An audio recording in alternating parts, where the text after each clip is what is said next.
하나님의 말씀 누가복음 19장 28절부터 35절까지입니다. 누가복음 19장 28절부터 35절까지 말씀. 우리 소리를 맞추어서 함께 봉독하겠습니다. 예수께서 이 말씀을 하시고 예루살렘을 향하여 앞서서 가시더라. 감람원이라 불리는 산 쪽에 있는 벳바게와 베다니에 가까이 가셨을 때에 제자 중 둘을 보내시며 이르시되 너희는 맞은편 마을로 가라. 그리로 들어가면 아직 아무도 타보지 않은 나귀 새끼가 매여 있는 것을 보리니 풀어 끌고 오라. 만일 누가 너희에게 어찌하여 푸느냐 묻거든 말하기를 주가 쓰시겠다 하라 하시매 보내심을 받은 자들이 가서 그 말씀하신 대로 만난지라. 나귀 새끼를 풀 때에 그 임자들이 이르되 어찌하여 나귀 새끼를 푸느냐 대답하되 주께서 쓰시겠다 하고 그것을 예수께로 끌고 와서 자기들의 겉옷을 나귀 새끼 위에 걸쳐놓고 예수를 태우니 가실 때 그들이 자기의 겉옷을 길에 펴더라. 아멘. 우리 예수 믿는 사람들은 이제 성경에서 우리한테 익숙한 구절들이 있지요. 그 어떤 내용들을 우리가 설교를 통해서 많이 듣거나 또는 내가 많이 읽어서 익숙해진 그런 구절들이 있습니다. 근데 익숙해지는 거는 뭐 기본적으로 좋은 것인데요. 근데 익숙해지기 때문에 그 구절 또는 그 본문이 가지고 있는 어떤 특별한 상황, 이제 거기에 대해서 무디어지는 경우도 있습니다. 그냥 습관이 되는 거죠. 그런 본문 중에 하나가 예수님께서 예루살렘 성으로 들어가시는 예루살렘 입성, 뭐 여기에 대한 본문도 우리 그리스도인들한테는 잘 알려져 있죠. 얼핏 하나만 생각을 해도 예루살렘 입성이라는 게 엄청난 사건이고 또 예수님 그분의 심정은 뭐 여러 가지 사역을 하실 때 그분의 심정이 다 진지하셨겠지만 예루살렘 성으로 들어가실 때 특별히 예수 그리스도 그분의 심정이 아주 각별하셨겠다 하는 것을 우리는 얼른 알 수 있습니다. 한 가지만 생각하면 돼요. 예수님은 십자가를 향해서 가고 계셨고 그리고 예루살렘 성에 들어가서 일주일 안에 예수님은 체포돼서 또 고난을 받으시고 그리고 십자가에 못 박혀 돌아가시지요. 그러니까 가장 간단하게 얘기하면 예루살렘 입성은 죽음으로 가는 길이었습니다. 사람 누구에게나 죽음이라고 하는 것은 그 사람이 삶의 길을 걸어오면서 가장 엄청나게 맞닥뜨리는 그런 불편한 대상이죠. 누구도 결코 겪고 싶지 않은 이제 그런 아주 이해할 수 없고 그리고 한 번도 경험해 보지 못한 그런 게 바로 죽음 아니겠어요? 우리는 살아가면서 또 우리의 부모님을 세상을 떠나실 때 또 장례를 치러드리고 또 아는 사람들 또 뭐 등등 살아가면서 이런저런 장례식에 많이 참석을 합니다. 그래서 사람들은 죽음에 대해서 뭐 여러 가지 관점이 있는데 이제 하나 죽음에 대해서 잘못 생각하고 있는 게 있습니다. 죽음에 대해서 잘 안다. 이렇게 생각을 하기도 합니다. 그건 이제 장례식 참석하고 뭐 이러면서 죽음이라는 거 하면서 이게 이제 어느 정도는 익숙해지고 또 여기에 우리 연세 많으신 어르신들도 계신데 이제 친구들이 세상을 떠나고 뭐 이럴 정도가 되면 뭐 주변에서 어차피 한번 가는 거지 또 사람 누구나 다 왔다 가는 거지 하면서 자기의 마음에도 장례식과 연관된 그런 게 어느 정도 익숙해집니다. 그러면서 생각하기를 죽음, 그거 뭐 그냥 잘 안다. 또 익숙하다 이렇게 생각을 하는데, 근데 사실은 죽음과 연관된 그 부수적인 장례식을 치르고 어떻게 하고 거기에 익숙해지고 그걸 아는 거지, 죽음 자체를 아는 거는 사실은 절대로 아니죠. 근데 어쨌든요, 사람이 생명을 가진 존재로서 살아가면서 죽음이라는 이 현상, 이거는 누구에게나 어렵고 힘들고 또 이해할 수 없고 한 번도 경험해 보지 못했고, 그래서 사람 무의식 속에 있는 가장 커다란 두려움이 죽음에 대한 두려움이라고 그러잖아요. 그래서 기독교 신앙에서도 사는 게 뭐냐, 삶이, 생명이 뭐냐, 그리고 죽음이 뭐냐, 이거는 가장 근원적인 몇 가지 가르침 중에 하나입니다. 근데 예수님께서 예루살렘 성에 들어가신다, 여기에는 죽음이라는 주제가 연관이 되어 있습니다. 예수님을 따르는 12제자들 또는 예수님을 따라가는 다른 사람들, 그 사람들 중에서 그거를 예감하고 있었던 그런 사람들도 아마 소수는 있기는 할 거예요. 근데 전체적으로 보면 12제자까지 비롯해서 사실은 예수 그리스도가 당하실 그 대속의 죽음, 또는 그냥 그 죽음 자체, 그걸 이해한 사람은 거의 없었다, 이렇게 보면 정확합니다. 성경을 이렇게 저렇게 자세하게 한번 꼼꼼히 살펴보고 그 상황을 이렇게 헤아려 보면 그런 분명히 그렇습니다. 사복음서가 거의 공통적으로 기록하고 있는 것은 예수님께서 십자가를 지실 그 마지막 순간까지도 제자들은 예수님의 죽음에 대해서 이해하지 못했고, 그래서 누가복음 이제 22장으로 조금 더 넘어가면 예수님께서 예루살렘 성으로 들어가셔서 거기에서 금요일 저녁에 제자들과 마지막 만찬, 최후의 만찬 식사하시는 그 자리에서까지 제자들은 누가 서열이 높으냐 하고 거기서도 싸웠으니까요. 그러니까 제자들은 결코 예수님의 죽음을 이해하지 못했고, 그러면 뻔하지요.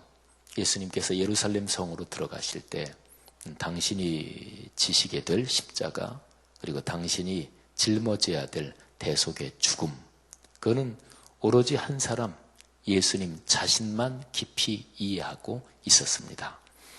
이렇게 생각하면 오늘 우리가 아까 같이 읽은 본문 예루살렘 성으로 들어가시는 이 행렬, 이거는 사실은 엄청난 의미를 가지고 있는 그런 장면이고 그런 성경 본문이죠.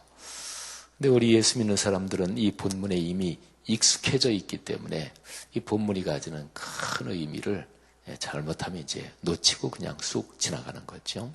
자, 죽음이라는 주제, 이걸 한번 생각을 해보십시오. 오늘 우리가 같이 읽은 본문이 처음이 28절이지요. 근데 28절에 이렇게 기록이 되어 있습니다. 예수께서 이 말씀을 하시고 예루살렘을 향하여 앞서서 가시더라. 근데 이 말씀을 하시고, 그거는 바로 그 앞에 있는 하신 말씀, 그거를 받는 거죠. 근데 그 앞에 있는 것이 열 문화의 이야기, 열 문화의 비유, 그 말씀을 하셨거든요.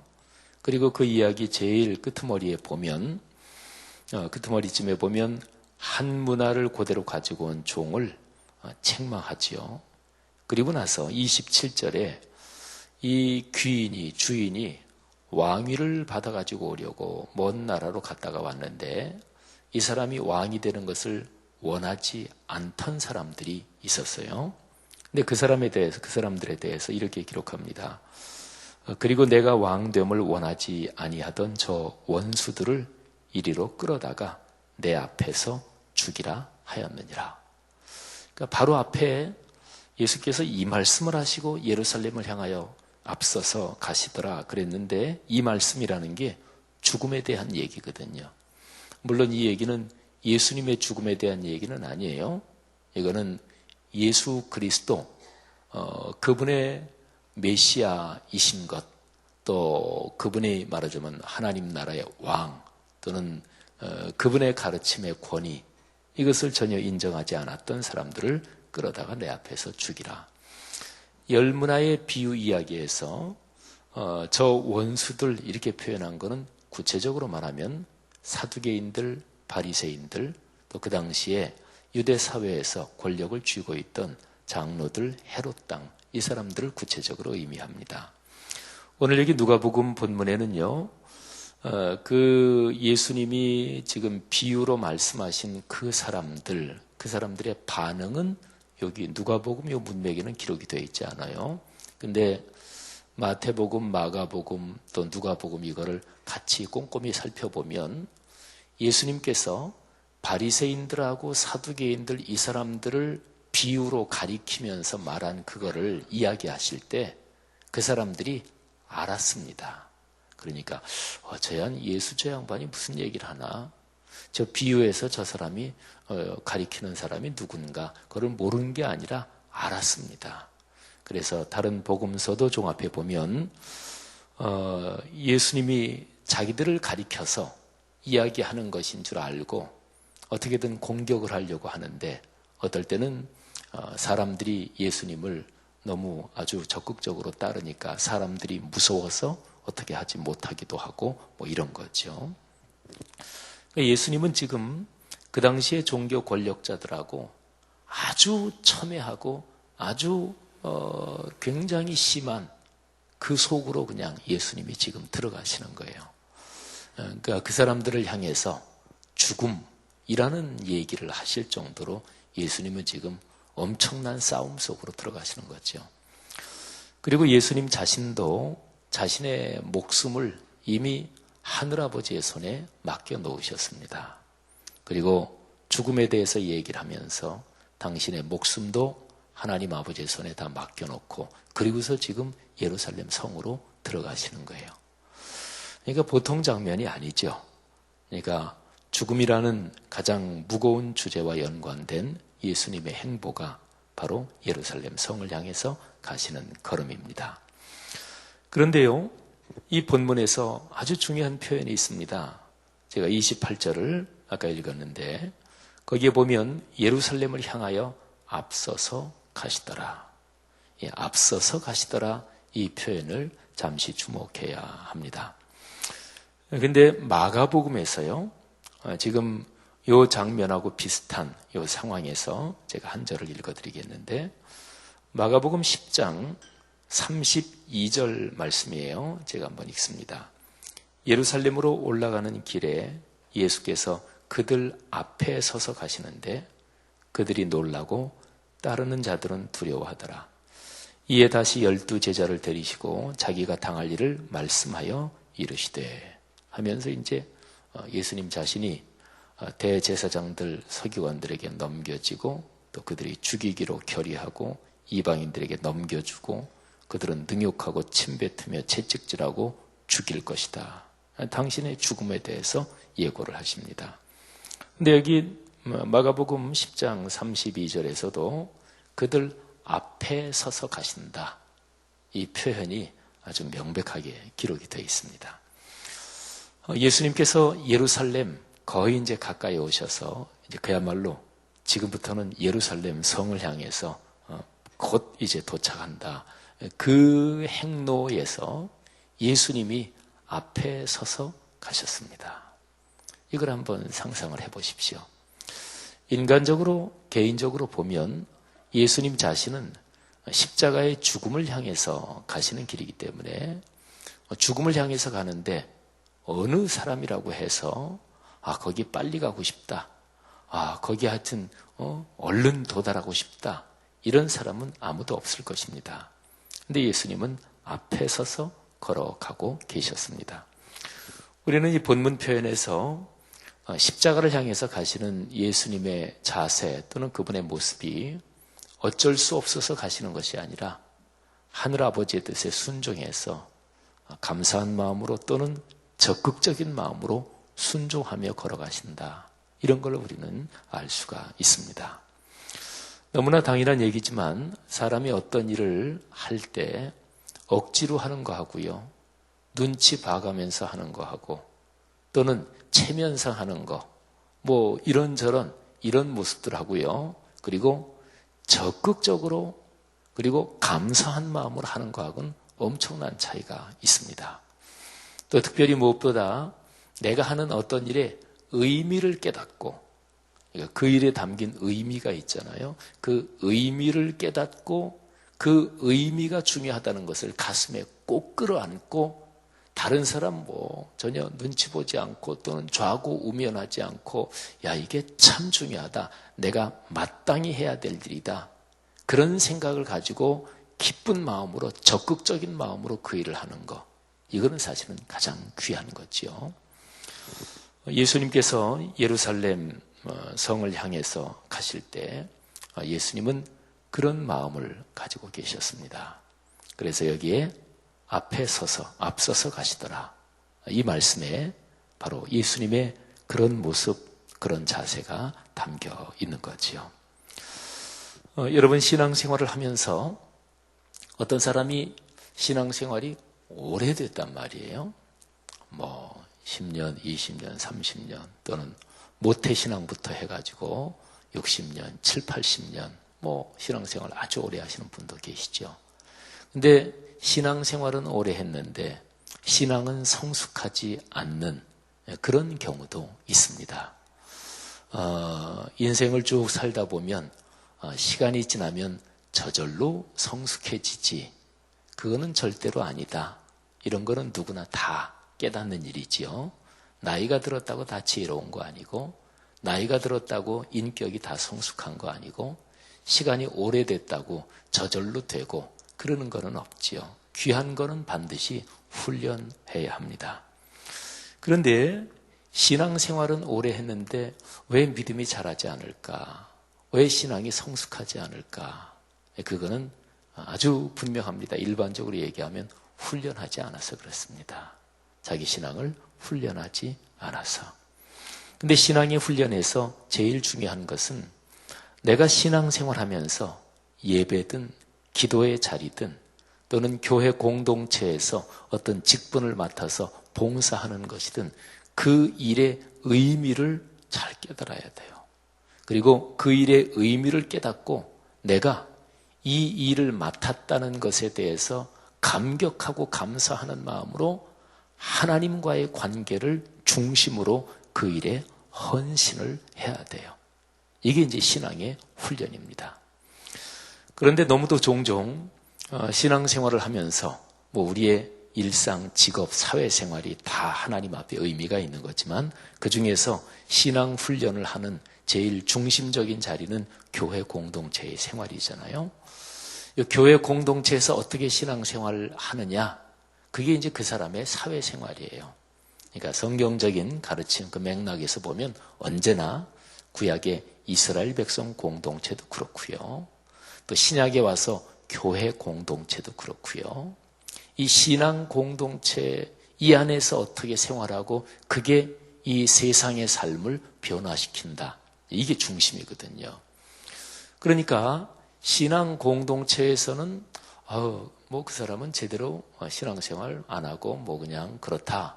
그런데 사회 나가서 잘하느냐? 성경적인 맥락으로 그런 거는 없습니다. 그러니까 성경에서 말씀하는 대로 인격이 주님 닮아가고 다른 사람을 배려하고 하여튼 성경에서 말씀하는 대로 그런 아름다운 삶, 복된 삶, 그거는 교회 공동체에서 중심적으로 훈련하는 거거든요. 근데 이제 교회 생활할 때 늘 하나님과의 관계보다 다른 사람의 눈길을 생각해서 내 체면을 생각해서 그래서 이런저런 하나님과의 관계 말고 다른 관계를 부수적인 것을 생각하느라고 우리의 봉사의 훈련 또 우리의 신앙의 훈련이 강도가 떨어지고 약해지고 뭐 어떨 때는 중심 자리에서 완전히 벗어날 그런 때도 있는 거지요. 사랑하는 성도 여러분, 오늘 여기 누가복음 19장 28절 이 한 절에 있는 예수 그리스도의 모습을 묵상하십시다. 그리스도인이 누굽니까? 예수 그리스도를 묵상하며 그분을 닮아가는 사람들 아니겠어요? 갈라디아서 2장 20절에서 사도 바울이 성령으로 충만해서 고백한 그 고백이 그리스도인의 본질적인 모습 아니겠어요? 내가 그리스도와 함께 십자가에 못 박혔나니 그런즉 이제는 내가 사는 것이 아니요 오직 내 안에 그리스도께서 사시는 것이라. 이제 내가 육체 가운데 사는 것은 나를 사랑하사 나를 위하여 자기 자신을 버리신 하나님의 아들을 믿는 믿음 안에서 사는 것이라. 아멘. 여러분, 예루살렘을 향해서 당신이 받으신 소명, 그 대속의 죽음, 그 십자가 사건을 향해서 앞서서 가시는 예수 그리스도, 우리의 주님을 묵상하면서 우리 각자에게 맡겨진 예수 그리스도의 피로 값주고 사신 거룩한 교회 공동체에서 너나 할 거 없이 각자가 맡은 사명, 적극적으로 감사한 마음으로 감당할 수 있는 주님의 은혜가 있기를 바랍니다. 그래서 우리가 한 주 한 주 예배를 중심으로 교회 생활을 할 때에 우리가 계속 시간이 흐르면서 더 성숙해지고 주님을 더 닮아가는 그런 복이 있기를 간절히 바랍니다. 그로써 여러분의 가정과 가문이 행복해지고 또 여러분이 사회적으로 활동하는 직장, 그 직종의 영역이 행복해지고 아름다워. 그래서 예수 그리스도를 믿는 사람들, 또 교회 공동체가 있는 우리 사회가 주님의 뜻대로 멋지게 변화되어 갈 수 있기를 간절히 축복합니다. 하나님의 크신 은혜, 우리 아까 정 목사님 기도해 주신 대로 오늘이 토요일인데요. 내일 거룩한 주일을 준비하는 참 귀한 날 되기를 바라고요.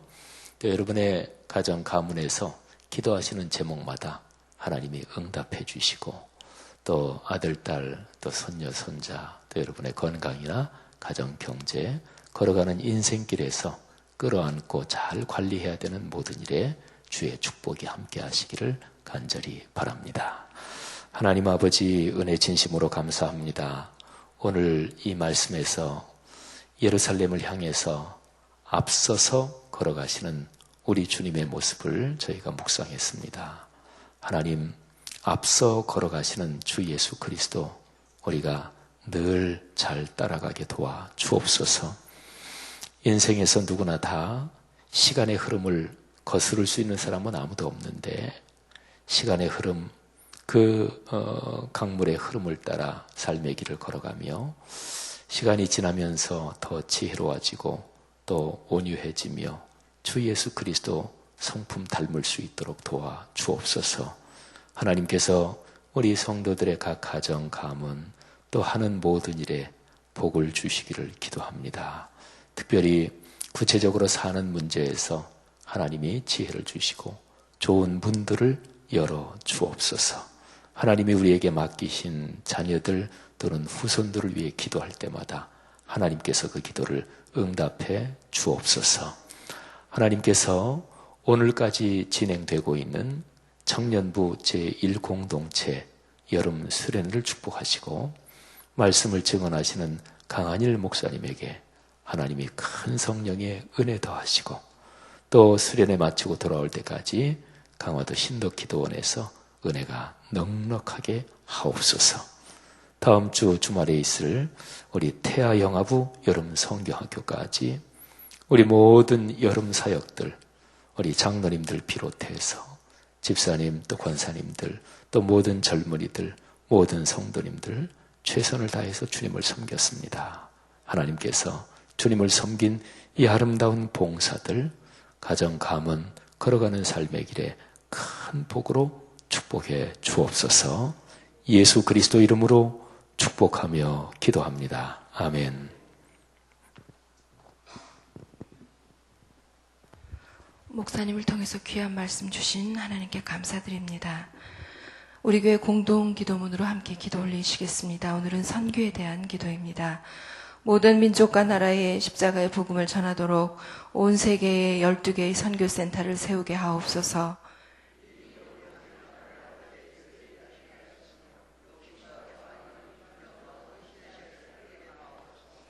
성경에 기록된 약속대로 주님께서 다시 오실 때까지 이 아름다운 발걸음이 강물처럼 들풀처럼 이어지게 하시고 주님 뜻이면 어디든 순종하며 나가는 선교 공동체이게 하옵소서. 한 사람을 사랑하고 찾으시는 하늘아버지의 마음이게 하옵소서. 아멘. 함께 주기도문 하시겠습니다. 하늘에 계신 우리 아버지, 아버지의 이름을 거룩하게 하시며 아버지의 나라가 오게 하시며 아버지의 뜻이 하늘에서와 같이 땅에서도 이루어지게 하소서. 오늘 우리에게 일용할 양식을 주시고 우리가 우리에게 잘못한 사람을 용서하여 준 것 같이 우리 죄를 용서하여 주시고 우리를 시험에 빠지지 않게 하시고 악에서 구하소서. 나라와 권능과 영광이 영원히 아버지의 것입니다. 아멘. 이 시간 다음과 같은 기도의 제목으로 기도드리겠습니다. 지금 들은 말씀이 내 삶으로 이어지게 하옵소서. 내일 예배를 통해 하나님께서 영광 받으시고 주일 예배를 준비하며 섬기는 모든 분들을 축복하옵소서. 담임 목사님과 원로 목사님, 부교육자님들의 영육을 강건케 하옵소서. 말씀 삶 성경대학 2학기 개강 준비가 잘 이루어지게 하시고 말씀의 은혜를 충만하게 부어 주옵소서. 새가족부 전도대행진 9월 6일에 준비하고 있습니다. 하나님께서 구원의 은혜를 넘치게 하옵소서. 태아영어부 여름성경학교 준비가 잘 이루어지게 하시고 목회자님과 선생님들을 축복하옵소서. 복음과 증인이라는 주제로 오늘까지 진행되는 청년부 1공동체 수련회 하나님께서 축복하옵소서. 우리 교회 12개의 미션센터 비전을 인도하시고 7개의 선교부 정기 기도 모임과 소울 사역을 축복하옵소서. 공동의 기도문을 위해 함께 기도해 주시고 가지고 오신 각자의 기도 제목을 따라 기도하시다가 자유롭게 돌아가시겠습니다. 아버지 하나님,